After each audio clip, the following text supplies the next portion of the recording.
नमस्कार, स्वागत है आप सभी का अध्यय टीवी के डेली एमसीक्यूज प्रोग्राम में। मेरा नाम है केसरी पांडे। जैसा कि आप जानते हैं, इस कार्यक्रम में हम आईएएस और पीसीएस जैसी प्रतियोगी परीक्षाओं के लिए महत्वपूर्ण बहुविकल्पीय प्रश्नों पर चर्चा करते हैं। आपका शुक्र है कि इस कार्यक्रम को आपका ढेर सारा प्यार मिल रहा है। तो शुरुआत करते हैं आज के एमसीक्यू का और लेते हैं पहला प्रश्न। ब्रिक्स के संबंध में निम्नलिखित में कौन सा अथवा कौन से कथन सत्य हैं? पहला, ब्रिक्स देश हर साल शिखर सम्मेलन आयोजित करते हैं और इसके सदस्य देश बारी बारी से इसकी अध्यक्षता संभालते हैं। दूसरा, पिछले साल चीन ने ब्रिक्स की अध्यक्षता की थी और साल 2022 के लिए भारत ब्रिक्स बैठक की अध्यक्षता करेगा। तीसरा, 2022 के ब्रिक्स सम्मेलन का विषय है वैश्विक विकास के लिए नए युग में उच्च कोटि की ब्रिक्स भागीदारी को बढ़ावा देना। विकल्प हैं ए, केवल 1 और 2, बी, केवल 2, सी, 1, 2 और 3 अथवा डी, केवल 1 और 3।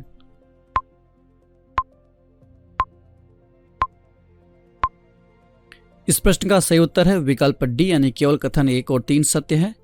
इसकी व्याख्या देख लेते हैं। हाल ही में विदेश मंत्री डॉक्टर एस जयशंकर ने ब्रिक्स देशों के विदेश मंत्रियों की बैठक में वर्चुअल माध्यम से हिस्सा लिया। इस बैठक का लक्ष्य 14वें ब्रिक्स सम्मेलन की तैयारी करना है। ब्रिक्स यानी ब्राजील, रूस, भारत, चीन और दक्षिण अफ्रीका, ये देश हर साल शिखर सम्मेलन आयोजित करते हैं और इसके सदस्य देश बारी बारी से इसकी अध्यक्षता संभालते हैं। पिछले साल भारत ने ब्रिक्स की अध्यक्षता की थी, यानी साल 2021 में, और साल 2022 के लिए चीन ब्रिक्स बैठक की अध्यक्षता करने वाला है। 2022 के ब्रिक्स सम्मेलन का विषय है वैश्विक विकास के लिए नए युग में उच्च कोटि की ब्रिक्स भागीदारी को बढ़ावा देना।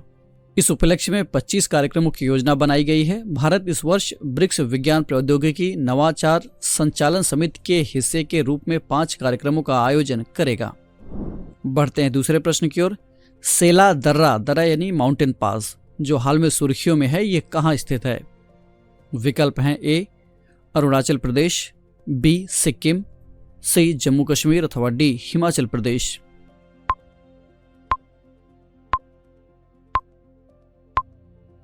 इस प्रश्न का सही उत्तर है विकल्प ए, यानी ये अरुणाचल प्रदेश में स्थित है। इसकी व्याख्या देख लेते हैं। चीन की सीमा से लगे अरुणाचल प्रदेश में सेला सुरंग परियोजना के अब जल्द ही पूरे होने के आसार हैं। दरअसल सर्दियों के चलते निर्माण गति इसकी धीमी पड़ गई थी, जिसने अब रफ्तार पकड़ ली है।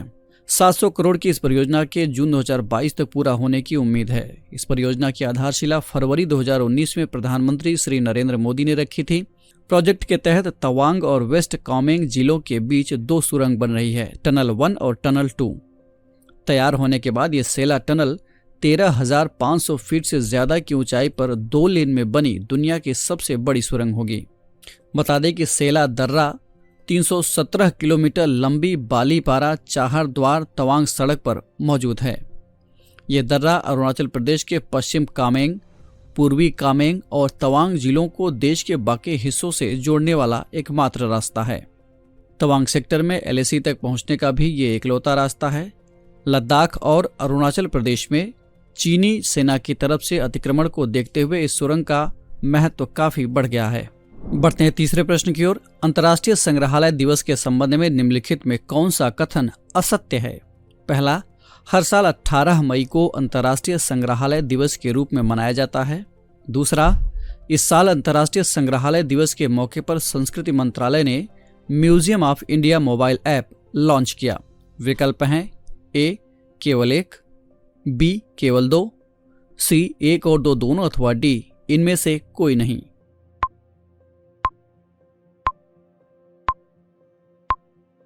इस प्रश्न का सही उत्तर है विकल्प डी, यानी दोनों कथन सत्य हैं, इनमें से कोई भी असत्य नहीं है।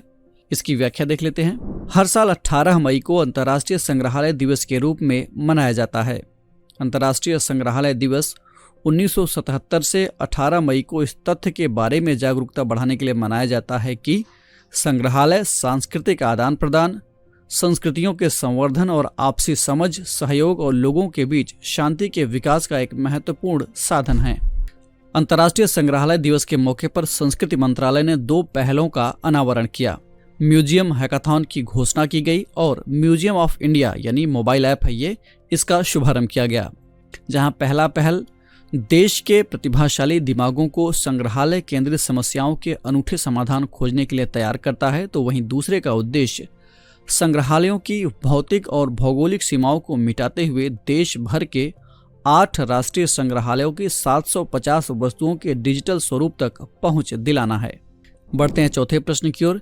निम्नलिखित में से किस संस्था ने हाल ही में भारत में असमानता की स्थिति रिपोर्ट जारी की है?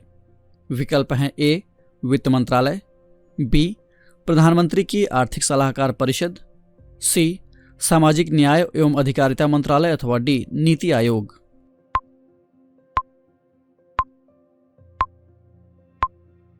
इस प्रश्न का सही उत्तर है विकल्प बी, यानी ये प्रधानमंत्री की आर्थिक सलाहकार परिषद द्वारा जारी किया गया है ये रिपोर्ट। इसकी व्याख्या देख लेते हैं। हाल ही में प्रधानमंत्री की आर्थिक सलाहकार परिषद ने भारत में असमानता की स्थिति पर एक रिपोर्ट जारी की। संस्थान द्वारा ये रिपोर्ट प्रतिस्पर्धा बनाने और भारत में असमानता की प्रवृत्ति और गहराई के समग्र विश्लेषण को प्रदर्शित करने के लिए जारी की जाती है। ये रिपोर्ट स्वास्थ्य, शिक्षा, पारिवारिक विशेषताओं और श्रम बाजार के क्षेत्रों की असमानताओं पर जानकारी इकट्ठा करती है। रिपोर्ट के 2 हिस्से हैं, पहला है आर्थिक पहलू और दूसरा सामाजिक आर्थिक पहलू। रिपोर्ट उन 5 अहम क्षेत्रों पर ध्यान देती है जो असमानता की प्रवृत्ति और अनुभव को प्रभावित करते हैं। इनमें आय का वितरण और श्रम बाजार गतिशीलता, स्वास्थ्य, शिक्षा और पारिवारिक विशेषताएं शामिल हैं। बढ़ते हैं आज के इस कार्यक्रम के अंतिम प्रश्न की ओर, यानी 5वें प्रश्न की ओर। ई श्रम पोर्टल के संबंध में निम्नलिखित में कौन सा अथवा कौन से कथन सत्य हैं? पहला, ये असंगठित क्षेत्र के श्रमिकों का एक डेटाबेस है। दूसरा, इसकी मदद से सरकार सामाजिक सुरक्षा से जुड़ी योजनाओं को श्रमिकों के दरवाजे तक पहुंचाएगी। ऑप्शंस हैं ए केवल 1, बी केवल 2, सी 1 और 2 दोनों अथवा डी इनमें से कोई नहीं।